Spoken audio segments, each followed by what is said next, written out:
है। ये इजलास बड़ा अहम है।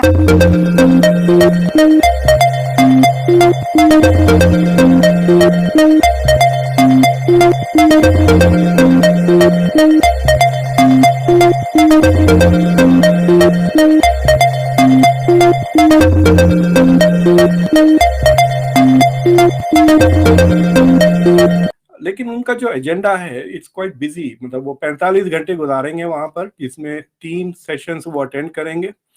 ऋषि सुनक जो नए प्राइम मिनिस्टर हैं यूके के, वो भी पहुंच रहे हैं, और इसके अलावा फ्रेंच प्रेसिडेंट भी पहुंच रहे हैं, मैक्रॉन। 8 से 10 जो राष्ट्राध्यक्ष होते हैं उनसे पीएम मोदी की मुलाकात होनी है। कि बाकी अगर 4 मुल्कों में जा रहे हैं तो पाकिस्तान नहीं आ रहे, तो उसके पीछे मेन रीजन एक Pakistan is out of this meeting. Pakistan तो इस मीटिंग का हिस्सा नहीं है। दुनिया की 20 बड़ी ताकतें जो है वो इसमें शरीक होंगी। अनफॉर्चुनेटली हम दुनिया की 20 बड़ी ताकतों में शुमार नहीं होते।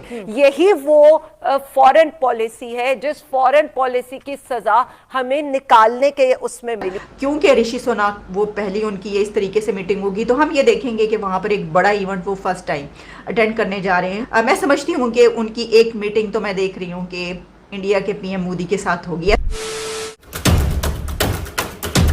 नमस्कार दोस्तों, G20 समिट में मोदी के पहुंचते ही सारे देश के नेता, जो भी प्रभावशाली नेता हैं इस दुनिया में, चाहे वो बाइडेन हो, मैक्रोन हो या ऋषि सुनक हो, सभी उत्सुकता थी मोदी से मिलने की। और तो और बाइडेन जिस तरह से दौड़ लगाए हैं मोदी से मिलने को, इसको देख पूरे पाकिस्तान मीडिया में और शासन में हाहाकार मच गया है। वो इस बात पर डिस्कशन कर रहे हैं कि जिससे हम उधार लेते हैं, जिससे हम भीख मांगते हैं, वही नेता मोदी से मिलने के लिए इतने उत्सुक हैं। तो क्या हमारी औकात है हिंदुस्तान के सामने या मोदी के सामने? और तो और मोदी ने जिस तरह से अपने विदेश नीति को बनाया है और हर तरीके से अपने देश के फायदे के लिए काम कर रहा है, इसको भी लेकर पूरे पाकिस्तान में एक चर्चा का विषय बना हुआ है। जहां आने वाले 1 साल में G20 की जो अध्यक्षता है इंडिया के पास आ गई है, वहीं पाकिस्तान को इसमें कहीं कोई मौका भी नहीं मिल रहा है समिट में शामिल होने का। इन्हीं सब बातों को लेकर वहां पे बहुत बड़ी चर्चा हुई है। और क्या बातें हुई आप खुद डिबेट में देखिए।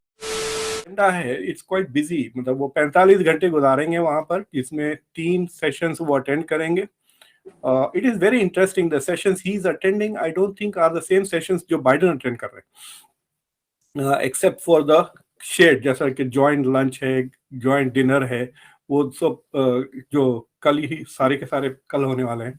सो वहां पे तो वो होंगे, but he is focusing on health और जो फूड और फर्टिलाइजर की जो शॉर्टेज सप्लाईज है, हेल्थ और इन चीज़ों पर वो तवज्जो कर रहे हैं।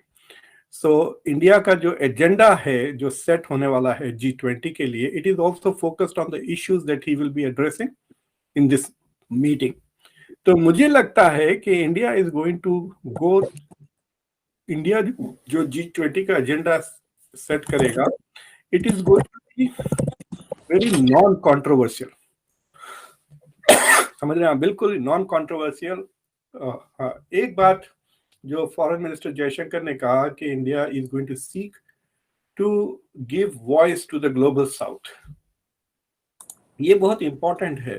फॉर एग्जांपल, ये जो G20 है, ये टॉप 20 इकोनॉमी, दुनिया के टॉप 20, तो 20 मुल्क हैं, लेकिन 75% ऑफ द ग्लोबल GDP है।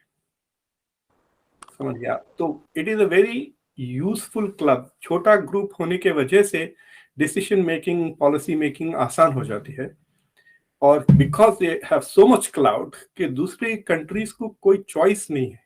अगर ये 20 मुल्क मिलकर कोई रूल्स बना लेते हैं, तो फिर गैम्बिया या टैंजानिया या श्रीलंका तो ये नहीं कहेगा कि भाई we will not follow these rules, हम नहीं थे वहां पर।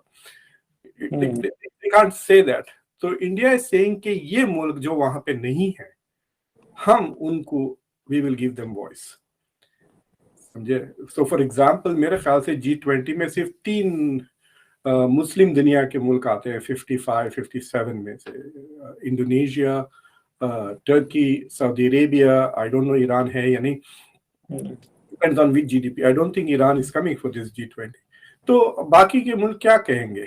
तो India is going to speak for all of these countries in the global south, which is very important, लेकिन कि India is consciously taking step China ने ये नहीं कहा कि हम ग्लोबल साउथ के लिए बात करेंगे, हालांकि चाइना का belt and road initiative is invested in mostly in the global south. That looks very important. India is going to raise the concerns of the global south. So ये जो shortages of food, shortages of fertilizers, healthcare, ये these are conditions, ये सारे के सारे global south के issues हैं. लेकिन मुझे ताज्जुब ये हो रहा है कि अभी तक जितने भी डिस्कशंस हुए हैं अमेरिका और चाइना को लेके, they are mostly security related issues, geopolitics के इश्यूज हैं. इंडिया जो बात कर रहा है हेल्थ वगैरह. मैं नहीं समझती कि पाकिस्तान के हवाले से कोई ऐसी बात वहां पर होगी, लेकिन क्योंकि Pakistan is out of this meeting, Pakistan तो इस मीटिंग का हिस्सा नहीं है. दुनिया की 20 बड़ी ताकतें जो हैं वो इसमें शरीक होंगी. अनफॉर्चुनेटली हम दुनिया की 20 बड़ी ताकतों में शुमार नहीं होते. आने वाले दिनों में भी नज़र नहीं आ रहा, लेकिन अगर हम अपनी ऐसी कोई पॉलिसीज़ बनाएंगे और अपनी तरक्की की तरफ बढ़ेंगे, ये जो कुछ चल रहा है इस वक्त मुल्क के अंदर वो छोड़ के, तो शायद कभी आने वाले वक्त में हमें ऐसा भी वक्त देखने को मिल जाए कि हम भी किसी बड़ी ताकत में शुमार हों. एक तो आपको ये बता दें कि इंडियन मीडिया इसको रिपोर्ट कर रहा है PM Modi to visit Indonesia for G20 summit. और इसी के साथ जो हम साइडलाइंस मीटिंग की बात करें तो उसमें यह कहा गया है कि on the sidelines of the summit PM Modi will hold bilateral meetings with some of his counterparts. और इसमें जैसा कि हमने बताया कि सिर्फ प्रेसिडेंट जो बाइडन या प्रेसिडेंट शी ही नहीं पहुंच रहे, बल्कि इसमें ऋषि सुनक जो नए प्राइम मिनिस्टर हैं यूके के, वो भी पहुंच रहे हैं. और इसके अलावा फ्रेंच प्रेसिडेंट भी पहुंच रहे हैं मैक्रॉन, और जर्मन चांसलर ओलाफ भी वहां पर पहुंच रहे हैं. तो बड़ी शख्सियत, जिस तरह मैंने बताया कि दुनिया की बड़ी ताकतों की बड़े लीडर्स वहाँ पर मौजूद होंगे. अच्छा, क्योंकि ऋषि सुनक वो पहली उनकी ये इस तरीके से मीटिंग होगी, तो हम ये देखेंगे कि वहाँ पर एक बड़ा इवेंट वो फर्स्ट टाइम अटेंड करने जा रहे हैं. तो उनकी बॉडी लैंग्वेज क्या रहेगी, उनकी मुलाकातें किस किस से होंगी. मैं समझती हूँ कि उनकी एक मीटिंग तो मैं देख रही हूँ कि इंडिया के PM मोदी के साथ होगी, ऐसा लग रहा है, महसूस हो रहा है कि ये होगा. और बाकी देखेंगे कि किस किस से उनकी साइडलाइंस मुलाकातें रहती हैं. अच्छा, इसमें फिर एक और बड़ी अहम बात की गई है, और वो ये, जैसा मैंने आपको पहले बताया कि क्या इन मीटिंग्स में यूक्रेन वॉर के हवाले से बात होगी. तो कहा गया the leaders are expected to deliberate on the Ukraine conflict. तो इंडिया के लिए करीब, मुझे जहां तक मुझे खबर है कि करीब 8 से 10 जो राष्ट्राध्यक्ष होते हैं उनसे PM मोदी की मुलाकात होनी है. उसमें सबसे पहला नाम है आपका ऋषि सुनक जो ब्रिटेन के प्राइम मिनिस्टर हैं, और दूसरे हैं आपके इमैनुअल मैक्रॉन फ्रांस के प्रेसिडेंट. इन दो से बहुत इंपॉर्टेंट मीटिंग होने वाली है मोदी जी की. इसके अलावा अभी जिनपिंग से बातचीत की कोई खबर नहीं है, कोई उसकी सूचना नहीं है. बाइडेन से भी मुलाकात की कोई ऐसी कुछ सूचना नहीं. तो ऋषि सुनक के साथ जो मीटिंग होनी है वो, उसमें 2 बातें बहुत इंपॉर्टेंट है. पहली बात है FTA, फ्री ट्रेड अग्रीमेंट, जो दिवाली तक हो जाना था. बोरिस जॉनसन, आपको याद होगा कि आए थे तो उन्होंने कहा था कि हम दिवाली तक इसको कर देंगे, लेकिन वो हुआ नहीं. तो दोस्तों, आप इसके बारे में क्या सोचते हैं कमेंट में लिख कर बताइए. अगर आपको वीडियो अच्छा लगा तो जैसा लाइक कीजिए, शेयर कीजिए. अगर आप मेरे चैनल पर नए हैं तो सब्सक्राइब कर दीजिए. जय हिंद, जय भारत.